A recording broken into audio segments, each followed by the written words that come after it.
Welcome to our YouTube channel, Tuition Home Coaching Center. Please subscribe to our channel to get more videos like this. Thank you all. আসসালামু আলাইকুম প্রিয় শিক্ষার্থীরা, তোমরা সকলে কেমন আছো? আশা করছি সকলেই খুব ভালো আছো। আজ আমরা দেখব অষ্টম শ্রেণীর জীবন ও জীবিকা বিষয়ের পৃষ্ঠা 10-এর একক কাজটির সমাধান।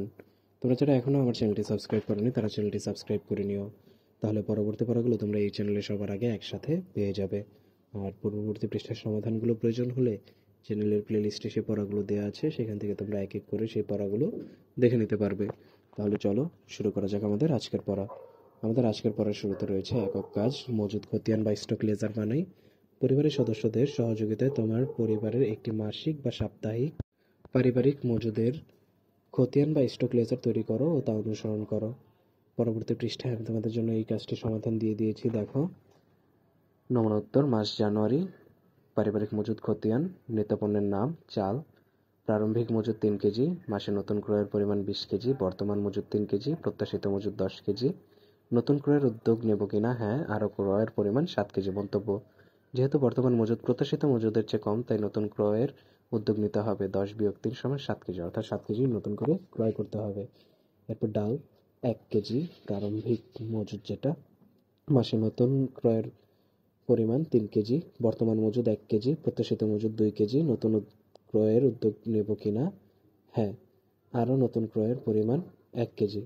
যেহেতু বর্তমান মজুদ প্রত্যাশিত মজুদের চেয়ে কম, তাই নতুন ক্রয়ের উদ্যোগ নিতে হবে। 2 বিয়োগ 1 সমান 1 কেজি। তারপর পেঁয়াজ, প্রারম্ভিক মজুদ 2 কেজি, মাসে নতুন ক্রয়ের পরিমাণ 5 কেজি, বর্তমান মজুদ 2 কেজি, প্রত্যাশিত মজুদ 2 কেজি। নতুন ক্রয়ের উদ্যোগ নেব কিনা? না।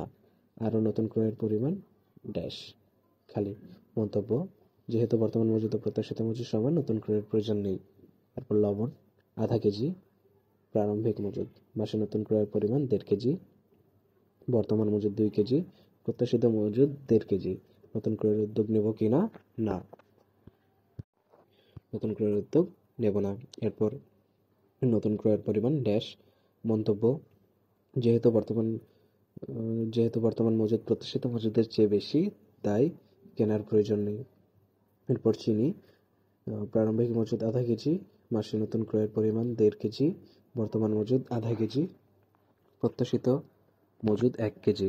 নতুন ক্রয়ের উদ্যোগ নেব কিনা? হ্যাঁ। আরও নতুন ক্রয়ের পরিমাণ আধা কেজি। যেহেতু বর্তমান মজুদ প্রত্যাশিত মজুদের চেয়ে কম, নতুন ক্রয়ের উদ্যোগ নিতে হবে, যার পরিমাণ 1 বিয়োগ 0.5, অর্থাৎ আধা কেজি, 0.5 কেজি। তেল, প্রারম্ভিক মজুদ 2 লিটার, মাসে নতুন ক্রয়ের পরিমাণ 5 লিটার, বর্তমান মজুদ 2 লিটার, প্রত্যাশিত মজুদ 4 লিটার। নতুন ক্রয়ের উদ্যোগ নেব। হ্যাঁ। আরও নতুন ক্রয়ের পরিমাণ 2 লিটার। যেহেতু বর্তমান মজুদ প্রত্যাশিত মজুদের চেয়ে কম, নতুন ক্রয়ের উদ্যোগ নিতে হবে, যার পরিমাণ 4 বিয়োগ 2 সমান 2 লিটার। আটা আধা কেজি, প্রারম্ভিক মজুদ, মাসে নতুন ক্রয়ের পরিমাণ 2.5 কেজি, বর্তমান মজুদ 1.5 কেজি, প্রত্যাশিত মজুদ 1 কেজি। নতুন ক্রয়ের উদ্যোগ নেব না। এরপর যেহেতু বর্তমান মজুদ প্রত্যাশিত মজুদের চেয়ে বেশি, নতুন ক্রয়ের প্রয়োজন নেই। এরপর মাছ 0 কেজি, প্রারম্ভিক মজুদ, মাসে নতুন ক্রয় 4 কেজি, বর্তমান মজুদ 0 কেজি, প্রত্যাশিত মজুদ 0.5 কেজি। নতুন ক্রয়ের উদ্যোগ নেব কিনা? হ্যাঁ। আরও নতুন ক্রয়ের পরিমাণ 0.5 কেজি।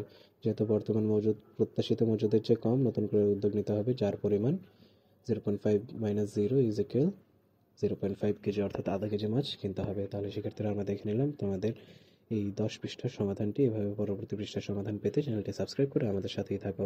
ধন্যবাদ সকলকে।